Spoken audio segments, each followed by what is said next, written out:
Well, Don Francisco just said it. Children need to read more books to get more role models and see it so that they can be it. This is an important conversation, and today I'm glad to have actually two monsters of children literature and publishing, Jon and Stephen. Let me just start by saying 77% of the Latino population doesn't know about their own contributions to the country. More than two-thirds of Latinos cannot identify a single role model outside of their mother or family members.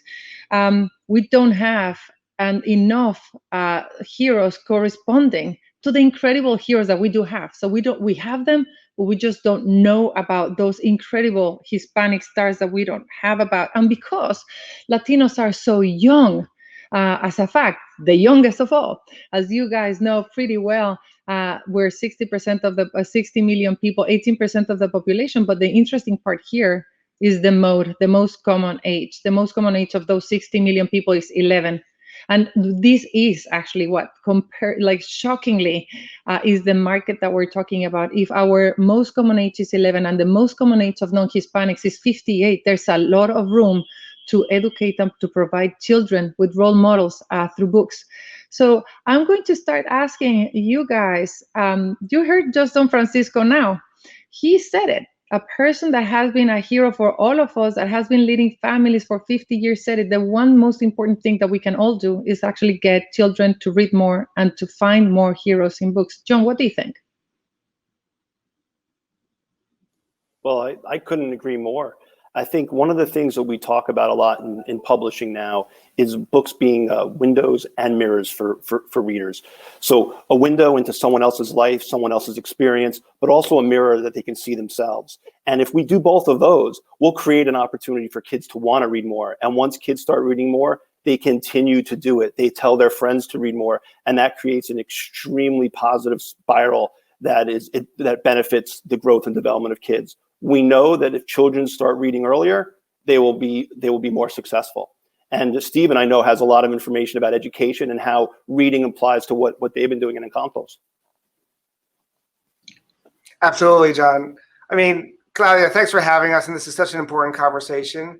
I mean, when you think of over 50% of kids in America today are actually diverse, with almost 30% being Latino, there is just such a hunger for representation. And we all know the stats that if you are not able to read by third grade, that is the single biggest predictor of a child's success in life. So it is mission critical that kids are able to read. But a lot of this has to do with seeing yourself. You're going to be interested in characters and stories that are going to be culturally authentic. And part of the lack of representation has really hurt the Latino community. And so this is part of our mission at Encantos. You know, we're an entertainment-driven ed tech company. We're over here trying to really inspire kids to learn 21st century skills. And part of that is making sure that kids get to see themselves. And that's part of the reason why we developed our first brand, which is Canticos. It's now the #1 bilingual preschool brand. And these are the type of representation that our kids need to see today. And I mean, like, Macmillan, one of the most important publishing houses, you lead the children's division.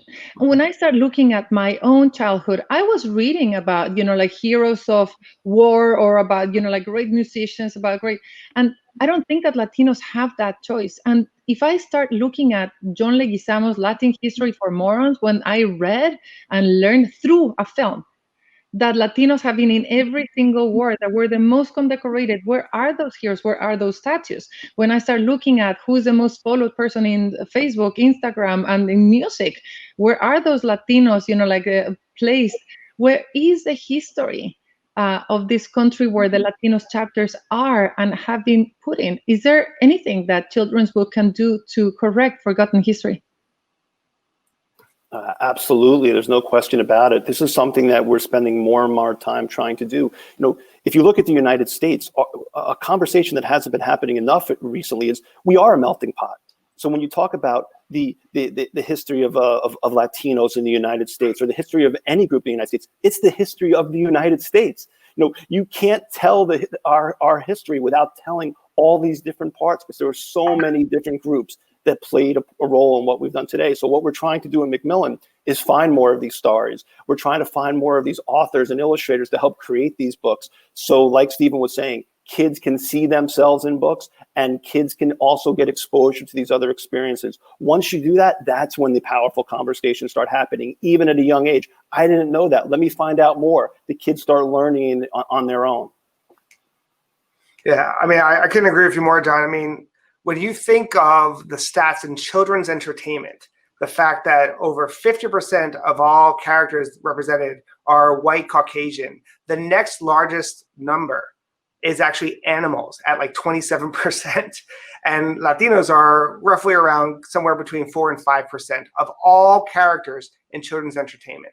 So pretty good if you're animals, not so good if you're Latino. And so this is the kind of thing where we need to have our stories told. And Claudia is 100% right. I mean, when you think about the history of this country, half of this country was part of Mexico.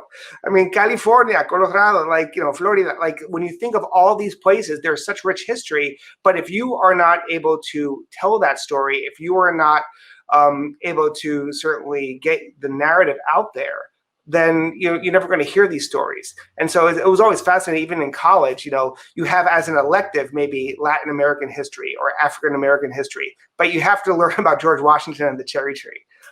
So these are the kind of things where we have to now service this market, because when you have almost 20% of the US population today being Latino, as goes the Latino population, so goes the United States of America. And so it is critical that everyone gets to learn about the Latino stars throughout history, but also the new stories that need to be told. Absolutely. I look, I'm married to someone that has drinking the Kool-Aid, and he keeps on going to like in any situation, he's like, do you know that the saddle of the horse, like the Western saddle was invented by a Latino? Did you know that agriculture was brought by a Latino? Do you know that UPS and FedEx, that service was invented by a Latino? And he is actually right. We need to know, and we need to know who did it, and we need to know more about Roberto Clemente and talk about Ochoa and talk about those. So let me ask you. But how do we do that in a fun way, Claudia? I think that is where the storytelling comes to life, because it's critical that it doesn't feel like the way education has been in the 20th century. 20th century education has been about testing and standardization, and they've really stripped all the fun away from it. It's now the 21st century. Kids need to learn 21st century skills. They're learning literacy and life skills that aren't being taught in schools. And by the way, kids want to learn, and kids learn best through play, through stories, through the worlds they want to be a part of. So it's up to us, a new generation of storytellers, working with incredible publishing houses like Macmillan that are really going to bring these stories to light.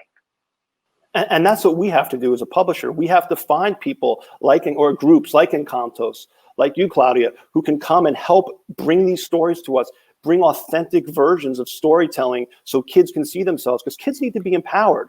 They need to see, wow, she did it. I can do it too. We want our youngest kids to feel that way. And then also, in addition to finding the storytellers, we want to go out and find different ways to market and promote these books. Just this past weekend, there was a new Latinx Kidlit Book Festival that we participated in. 150 authors are participating. We sent a bunch of ours. We need to do more of that, and we will continue to do more of that to get the word out. Any final word? I'm just so excited about the new relationship we have in Encantos. I think it's going to really change the way we bring our storytelling to the world, and we're looking to do more of it. So I couldn't be more thrilled. And what I do know is that there is a lot of appetite. People want to share the stories. People want to be seen.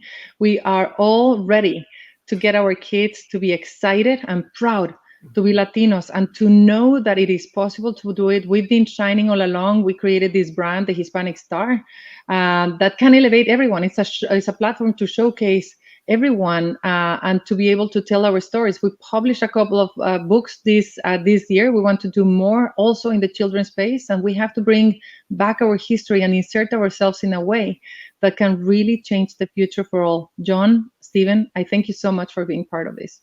Yes, sir. Gracias, Thank you so Claudia. much. Thank you.